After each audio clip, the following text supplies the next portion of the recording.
Albert Einstein का जन्म 14 मार्च 1889 को जर्मनी के उल्म शहर में हुआ था। उनके पिता हरमन एक इंजीनियर और सेल्समैन थे। उनकी मां का नाम पाओलीन था।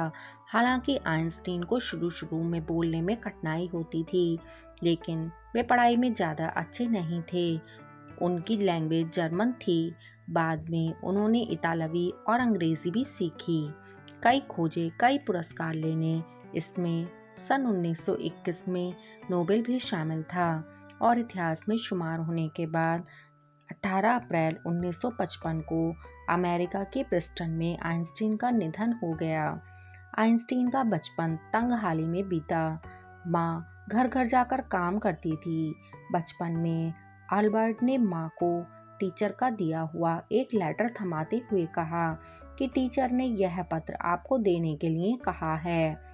माँ ने जैसे ही वह पत्र पढ़ा, वे मन ही मन मुस्कुराने लगीं।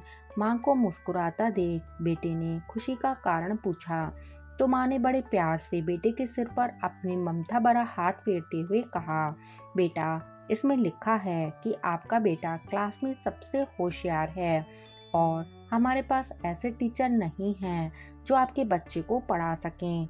इसलिए आप इसका एडमिशन किसी और स्कूल में करवा दीजिए। लड़का यह सुनकर बहुत खुश हो गया और मन लगाकर पढ़ने लगा।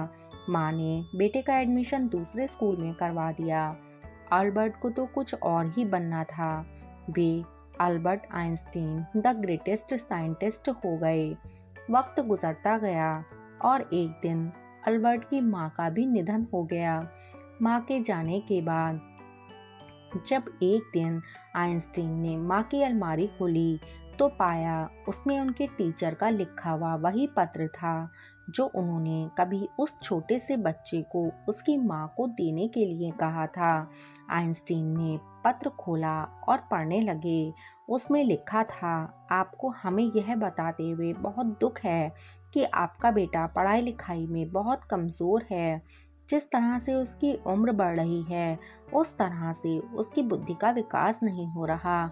इसलिए हम इसे स्कूल से निकाल रहे हैं। अब आप इसका एडमिशन किसी दूसरे स्कूल में करवा दीजिए, नहीं तो आप इसे घर में ही पढ़ाइए। यकीन मानिए, हर बच्चा स्पेशल है, हम ये समझते हैं, लेकिन ये हम मान नहीं पाते।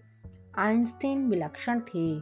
सिर पर बड़े बड़े बाल, शरीर पर घिसी हुई चमड़े की जैकेट, बिना सस्पेंडर की पैंट ताकि खोलते समय ना पैंट को ढीला करना पड़े, ना पहनते समय कसना पड़े। वे बिना मोजे के जूते पहनते थे। उनका तर्क था कि मोजे अंगूठे के पास से फट जाते हैं, इससे बार बार दिक्कत होती है।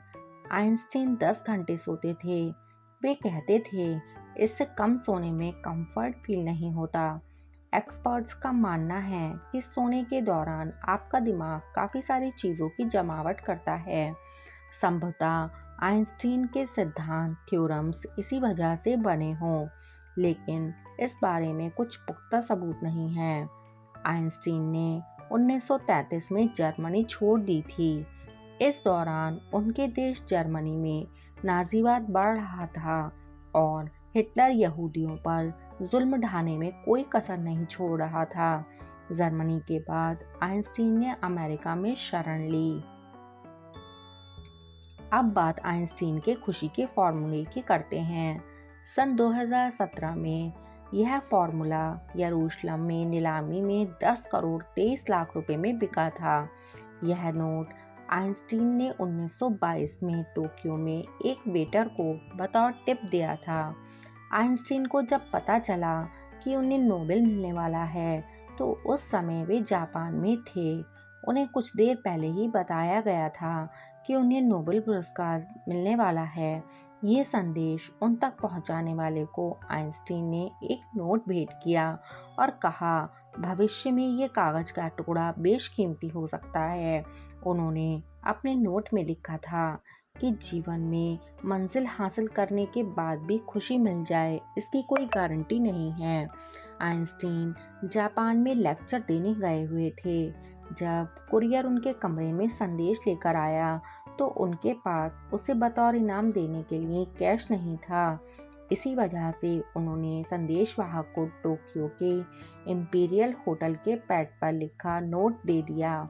उस नोट में जर्मन भाषा में एक वाक्य लिखा हुआ था, कामयाबी और उसके साथ आने वाली बेचैनी के बजाय एक शांत और विनम्र जीवन आपको अधिक खुशी देगा।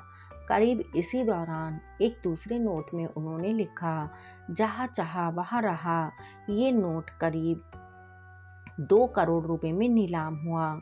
नीलामी करने वाली कंपनी ने कहा कि इन दोनों नोट्स की कीमत अनुमान से कहीं ज़्यादा है। कंपनी ने कहा था कि नोट का एक खरीदार यूरोपीय है और वो अपनी पहचान नहीं बताना चाहता। ये भी बताया गया था कि नोट को बेचने वाला आइंस्टीन तक संदेश पहुंचाने वाले व्यक्ति का भतीजा है। बचपन में अल्प बुद्धि लगने वाला बच्चा एक दिन दुनिया को मुट्ठी में कर लेगा, ये किसी को नहीं पता था। आइंस्टीन ने 2 शादियां की थी। कई महिलाओं से उनके संबंध थे। उन्हें समझ पाना आज भी एक पूर्ण पहेली जैसा है। जब आइंस्टीन नोबेल लेने गए तो अवार्ड लेने के बाद उन्होंने सामने बैठे लोगों से कहा कि फ़िलहाल आप लोगों के लिए मेरे पास बताने के लिए कुछ नहीं है, और इतना कहकर वे चल दिए। जब वे अपनी जगह पर जा रहे थे तो उन्होंने लोगों के चेहरे के भाव पढ़े। वो फिर मंच पर आए और एक लाइन बोले, जब मेरे पास आपके लिए बताने को कुछ होगा तो मैं आपको बताने ज़रूर आऊँगा।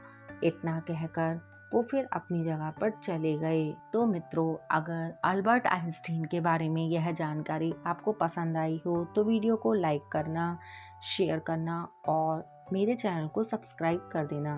धन्यवाद।